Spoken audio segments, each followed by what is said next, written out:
Cherries. Today I'll be talking about pathophysiology of heart failure. Heart failure occurs when there's inadequate cardiac output to meet the body's metabolic demands. Causes of pediatric heart failure syndromes differs from those that are found in adults. The two main pathophysiological mechanisms of heart failure are myocardial dysfunction and abnormal loading conditions being placed on the myocardium. Either it is volume overload, pressure overload, or both. Volume overload is by far the most common mechanism of heart failure in pediatric setting. There is a physiological drop in pulmonary vascular resistance after birth, and thus the typical scenario of a heart failure is when there is a congenital heart disease. For example, in the case of ventricular septal defect,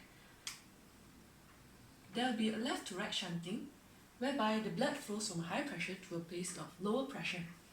Thus, this will lead to increase in pulmonary blood flow, which will result in increase in pulmonary arterial pressure. This causes the right ventricle to pump harder, and therefore this might lead to right ventricular hypertrophy and result in right-sided heart failure.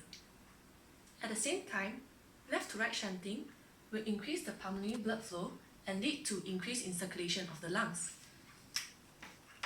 This causes increase of left atrium pressure and lead to increase in left ventricular workload. Thus, the heart will compensate by remodeling either through dilation or hypertrophy. This will later on lead to a long-term consequence of left-sided heart failure. When there is a left-sided heart failure, the pulmonary venous pressure increases and thus pulmonary edema develops when there is leakage of fluid into the interstitial space. Pressure overload is also known as the increase in afterload due to obstruction. For example, in the case of severe aortic stenosis, you can see that the outflow is narrow. Thus, high systolic pressure in the left ventricle is needed to overcome the afterload to pump blood into the systemic circulation. This in turn increases the heart contractility. Over time, it can lead to diminish in cardiac contractility and thus result in heart failure. There are incidents where both mechanisms can be present. For instance, in infants with truncus arteriosus, total anomalous pulmonary venous disease, whereby they can have volume overload when there is mixing of pulmonary and systemic venous blood, causing them to have pulmonary overcirculation, and they can present with cyanosis. Other than that, they can have high afterload due to the systemic outflow obstruction, which is handled by right ventricle or a single ventricle. This causes them to have both volume overload and pressure overload. Last but not least, another mechanism of heart failure in pediatric setting is myocardial dysfunction, which is also known as the ventricular pump failure. This is mainly due to the reduce in cardiac contractility. It can be divided into primary and secondary causes.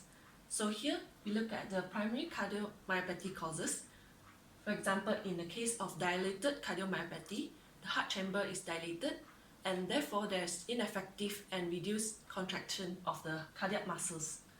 In cases of restrictive cardiomyopathy, it could be due to the myocardium being less elastic and stiff, and for cases of hypertrophic cardiomyopathy, whereby there is abnormal thickening of the myocardium and thus lead to the non-proportionate size of the chamber and also the thickening of the myocardium, leading to heart failure ultimately. In summary, there are two main pathophysiological mechanisms of heart failure in pediatric setting. The first is myocardial dysfunction or pump failure, and the other is abnormal loading on the myocardium, which could be volume overload, pressure overload, or both. That's all from me today. Thank you.